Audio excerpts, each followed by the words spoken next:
भाजप, शिवसेना आणि राष्ट्रवादी, अजित पवारांची राष्ट्रवादी यांच्यामध्ये राज्यात राजकारण करत असताना युतीची भाषा केली जाते. पण सोलापूर महानगरपालिकेच्या निवडणुकीमध्ये मात्र ही युतीची भाषा कुठेतरी देशामध्ये निर्माण झाली आणि युती तुटली आणि शिवसेना आणि अजित पवारांची राष्ट्रवादी ही एकत्रित आली आणि भाजपाला समोर त्याने उभा केला.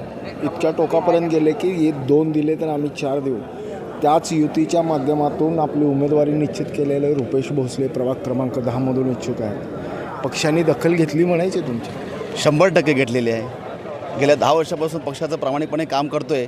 त्यामुळे पक्षाने मला यावेळेस न्याय दिलेला आहे आणि निश्चितपणे पक्षाने न्याय दिला म्हणजे आता कामाच्या जोरावर जनतेपर्यंत जाऊन जनतेपर्यंत केलेल्या कामाची पोचपावती 100% मागणार आहे आणि निश्चितपणे मला खात्री आहे की 100% जनता माझ्या पाठीशी राहील माझ्या कामामुळे.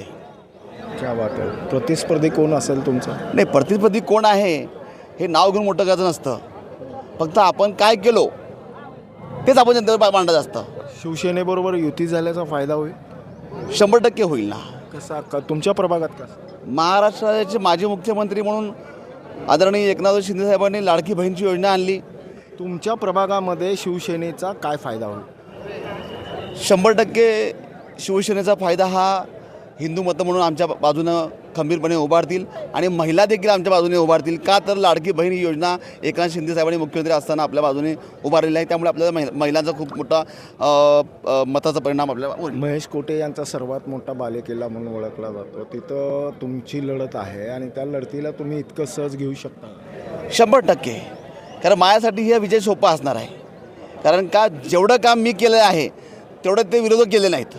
पक्षाकडूनची उमेदवारी अधिकृतपणे किती वेळा मिळवली आतापर्यंत?